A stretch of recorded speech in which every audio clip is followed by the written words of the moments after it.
on nous a fait la lecture, la Bible nous parle de la foi. Ainsi, nous commençons par le principe ou le chemin de bénédiction sous la foi.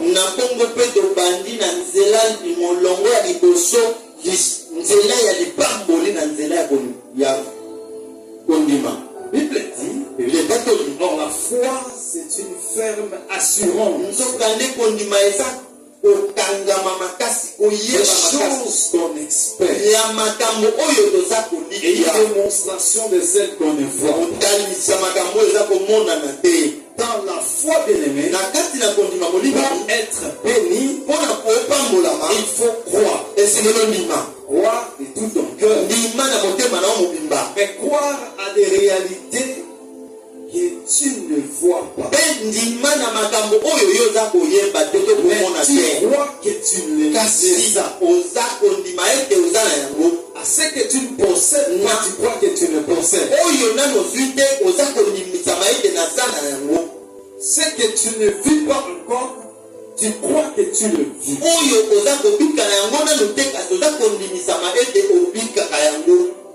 Tu crois à l'obtention de choses invisibles et ce qui n'est pas. Alors, humainement parlant, tu n'es qu'un comme un fou. Tu es un rêveur. Celui qui a la foi, dans la réalité de la foi, là où la foi est, les épreuves viennent. Les épreuves viennent pour confirmer que réellement il y a la foi.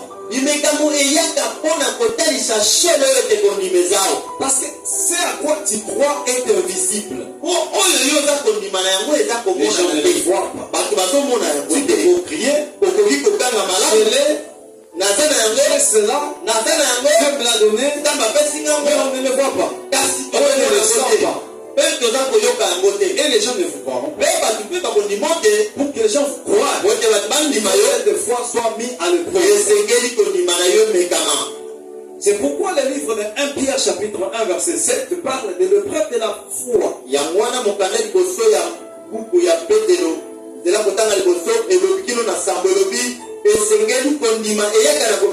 La foi est toujours mise en épreuve afin qu'elle soit confirmée que c'est réellement la foi.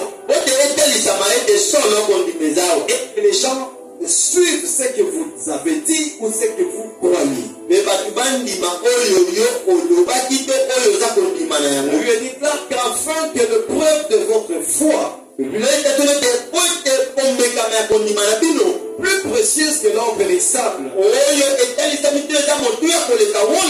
pour résultat, l'épreuve de la foi produit des résultats, des louanges, de la gloire et de l'honneur. Les bénédictions par la foi viennent quand tu crois et après avoir été éprouvé.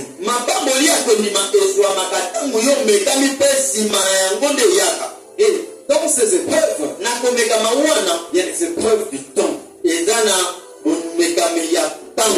épreuves de l'adversité, il y a des épreuves de souffrance, des épreuves d'obstacles,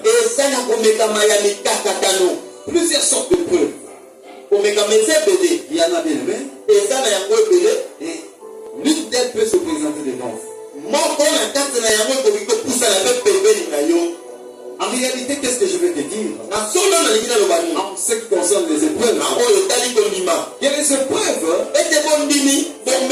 font partie du principe divin. Les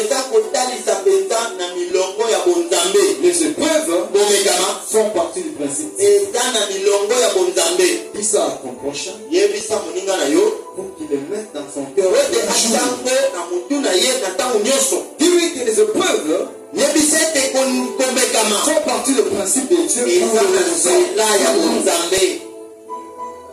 ses enfants, pour ses serviteurs, les épreuves, le principe de Dieu. Qu'est-ce que je veux dire? Quand tu dis tu es saint, quand tu crois que la sainteté est dedans, quand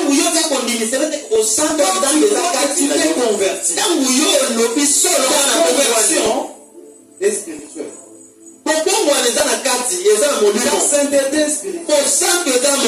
Mais sur la terre, la sainteté sera mise à l'épreuve. Quand tu seras devant l'argent d'autrui, on te confiera des affaires.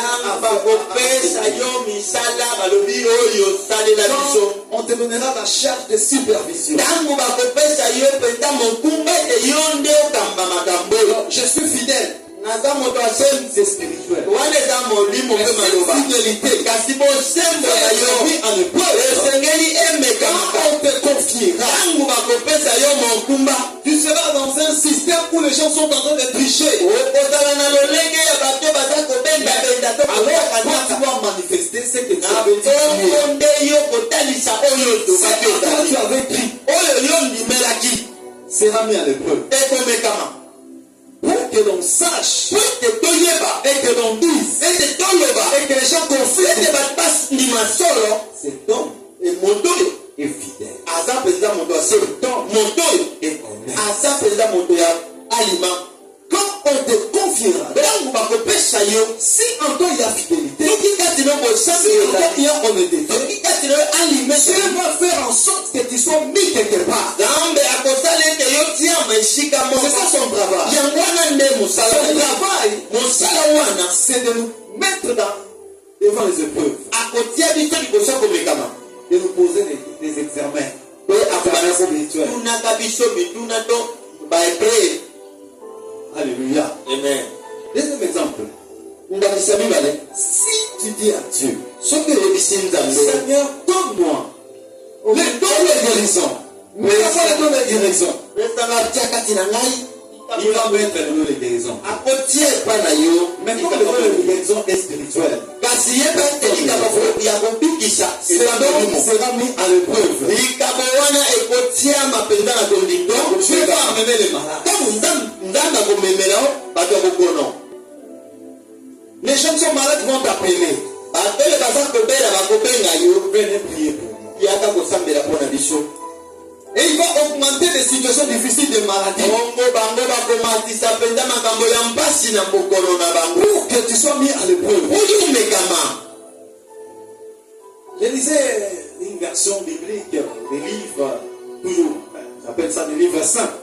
De la sagesse.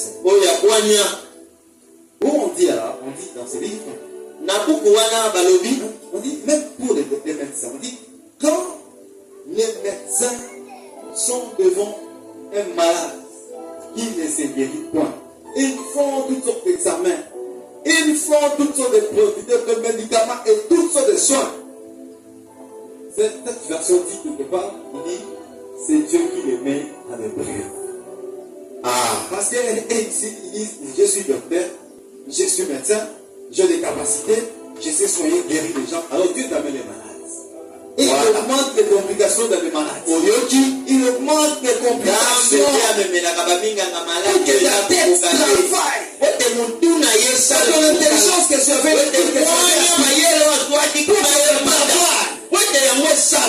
Et devant les épreuves, d'autres personnes réussissent, d'autres personnes échouent, devant les examens, il y a des gens qui réussissent, d'autres qui échouent. C'est comme ça la foi. C'est comme ça les choses de Dieu. La mise à l'épreuve, c'est le principe de Dieu. C'est le principe de Dieu.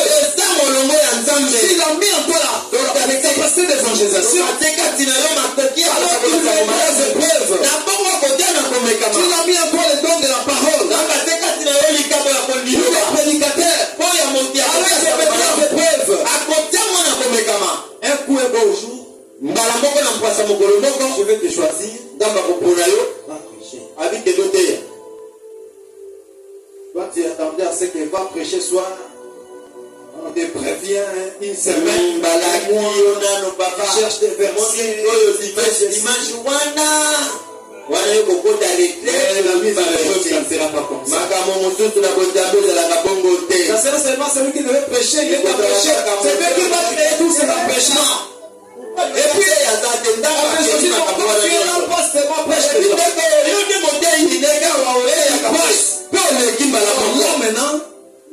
les gens sauront. Ils sont devant un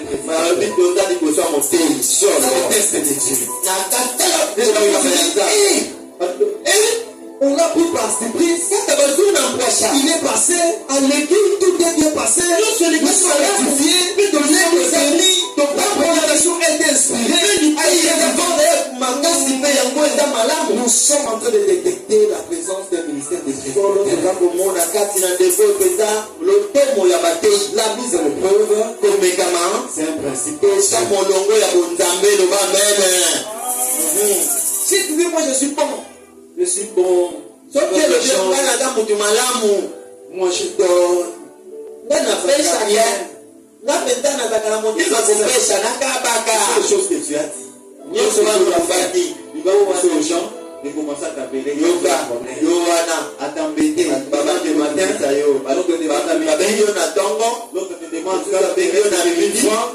Une autre personne te demande quand tu as 10 000 francs, tu as déjà un problème avec et puis là maintenant on saura si toi tu aimes les gens, si tu donnes les gens, on le saura. Donc tu peux pas crier. Je suis bon. Mais aussi longtemps que tu ne peux pas dire à l'épreuve, ce n'est pas exact. C'est comme ça que Dieu marche. Il t'a donné la puissance. Lui-même, il veut mettre sa puissance.